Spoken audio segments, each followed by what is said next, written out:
The audio's gonna come out because it's floating and they trying to move it. It's coming out. Your boy 42 Dugg Shout out to 42, 50 man. Cent. 42 Dugg responds and says, man, show me the paperwork that he's a rat or shut the fuck up talking to me about it. You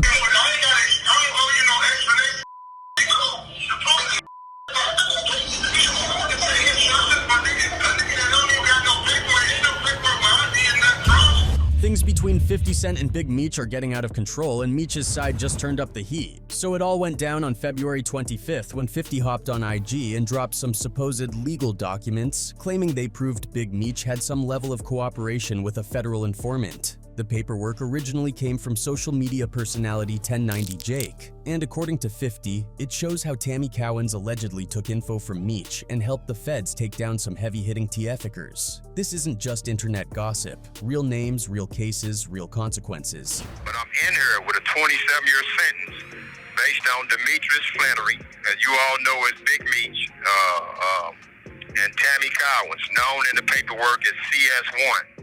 What Big Meech did was call a third-party cooperation.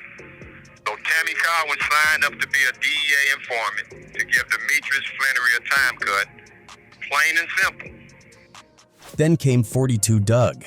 Allegedly, when Meech got out, Dugg gave him $100,000, and 50 was not feeling that. He went straight to IG, classic petty mode activated, and called Dugg out saying that money should have gone to his own people instead of Meech. And of course, he didn't just say it. He made sure the world knew, posting something along the lines of, "Your daddy, my ninja. I love you and cheese cause of Q, but you made a mistake giving Screech $100K. You could have given that to your ninjas. You always been hard-headed. WTF." Dugg wasn't about to let that slide though. He clapped back on his IG stories, standing by Meech and making it very clear that nobody was going to turn him against Detroit. And when blogs started running with the whole $100K story, Dugg shut it down, calling it straight up fake news. Then, just when you thought it couldn't get messier, 50 dropped some texts, and the streets had been waiting for this. The messages basically said that Cuffy's nephew had an audio recording of him, 42 Dugg, and Big Meech on a three-way call. And apparently, that conversation went left real fast.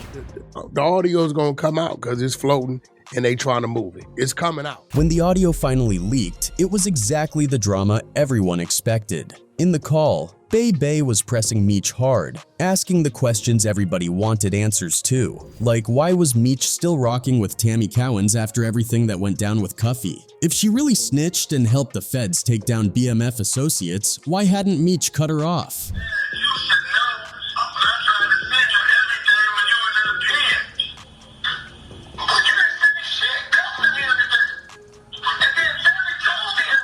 Instead of clearing things up, Meech got defensive. He basically said he didn't owe anybody an explanation. Not Bay, not the streets, nobody. And if people really thought he was snitching, they needed to show the paperwork.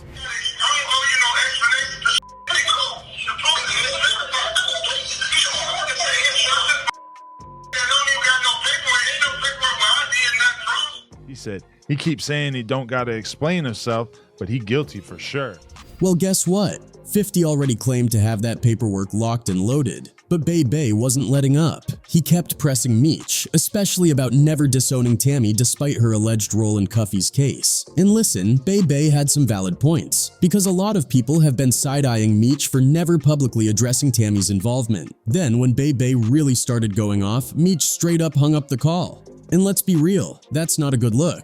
After the audio hit the streets, Bay sat down for a 30-minute interview with Dogface TV where he went even deeper into the drama. He claimed Meech knew exactly what Tammy was doing and that the snitching allegations were all about a deal. According to him, Meech was supposed to get a reduced sentence in exchange for Tammy working with the feds. Information she shouldn't know.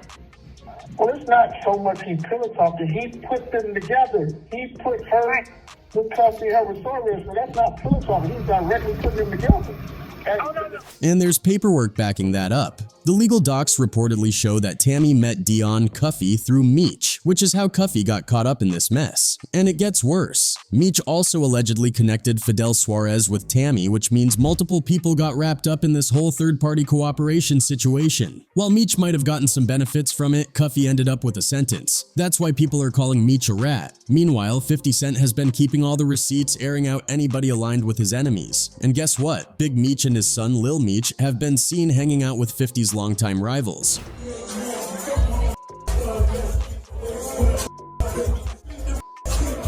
So how did 50 respond? You already know. Straight to Instagram, throwing all the shade. He dropped more cryptic posts, made jokes, and kept firing shots at Meech and his family. But what really had people talking was 50 hinting at a tell-all documentary about BMF, featuring Tammy Cowens. If that actually happens, it's going to blow the lid off this entire situation. And let's not forget, 50 has been going at Lil Meech hard, even leaking messages where Lil Meech was trying to stay on his good side. 50 even threatened to drop him from the BMF show entirely. Oh, and he didn't stop there. He kept pushing those substance abuse allegations, claiming producers and cast members had seen the same thing, and even accused Big Meech of enabling his son's behavior. This whole situation just keeps getting messier, and it's nowhere near settling down. The streets want answers, B-Bay is turning up the heat, and 50 is out here exposing paperwork that supposedly lays everything out. Now let's get into the dirty details. Back when the Black Mafia family was moving serious weight, they had BMF Entertainment running as a music label, except it wasn't really about the music. It was a front to launder money, and while the label promoted multiple artists, the only one actually signed to BMF was Blue Da Vinci. At one point, around 263 BMF members ended up getting indicted, supposedly. 263 members get indicted. Yeah. So affiliated with BMF. Yeah, I told people it was about 300 people, man. So people were still getting indicted when I left and went to jail. But Blue, he managed to stay free for over a year before the feds finally scooped him up. The charges against him weren't about being a big-time player. He was accused of handling shipments, unloading kilos, and counting cash at stash houses in Atlanta. Eventually, he got hit with a 5-year, 4-month prison sentence, plus another 5 years of supervised release. But here's where things get dicey. Over the years, a lot of BMF members started throwing accusations at Blue, saying he snitched to get a lighter sentence. One of the loudest voices? Dexter Sosa Hussey, a former BMF logistics guy who served 12 years for TF-icking and money laundering. Now, Sosa wasn't just some low-level dude. He was moving 150 kilo loads at a time, coordinating with cartels, and making sure everything ran smoothly across the country. He was so deep in the game, he even studied police patrol patterns and traffic flow just to keep the product moving without getting caught. The drugs would get dropped off in LA, and then you would make sure they get delivered to wherever they need to get delivered. Wherever they had to go. And you had been doing this for years at this point. Yes. And when he spoke on Vlad TV, he made it clear. He believed Blue Da Vinci cooperated.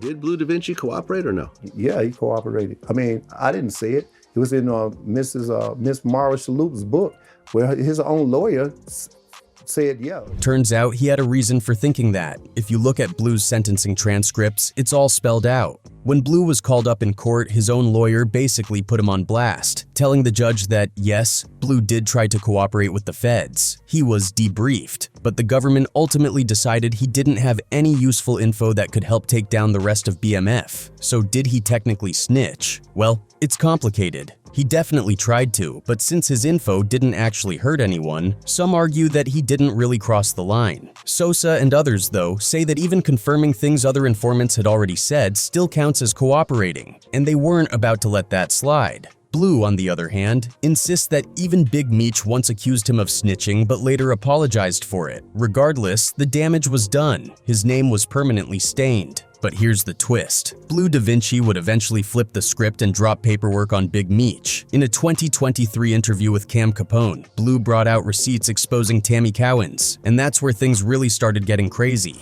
You're talking about Tammy Cowens, right? Yeah, Tammy Cowens. Okay, now... She's a co-producer of the BMF Stars TV show. Okay, and you're saying... 9. Okay, so I'm on the page right now. Yeah, it's 32 pages or something.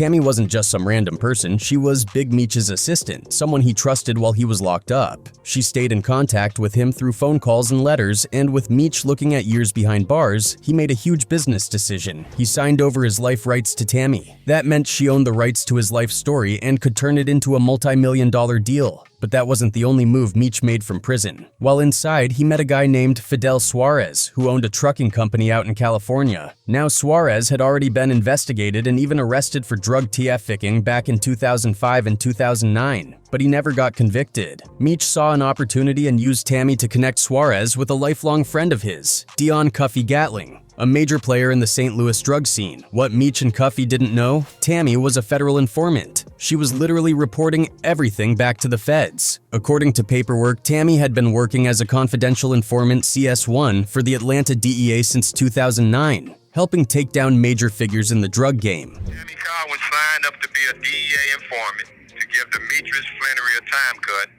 One of her first targets was a legendary Atlanta kingpin named Terry White. Her info led to his conviction in a money laundering case. In 2010, she did a case that was pertaining to a guy that Meech met in prison and one of Meech's homeboys of 26 years.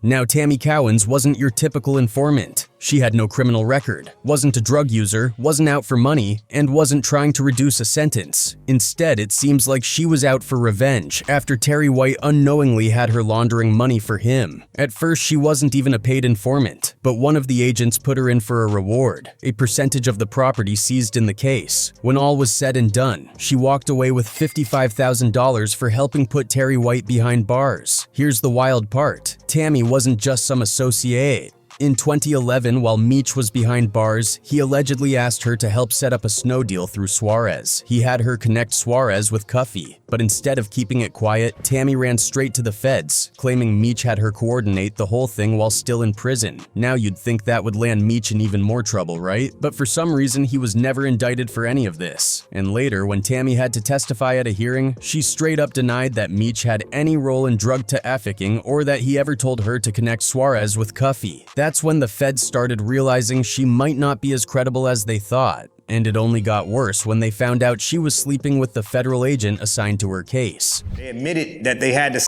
relationship and everything, so it was the whole case. Now it's infidelity in the case. They can't take the statements and more because she didn't the agent. You feel me? So they threw it out. So why did Tammy suddenly start covering for Meech? Well, wiretaps tied Cuffy to the murders of 2 informants, and she had already snitched on his drug operations, leading to his indictment in 2014.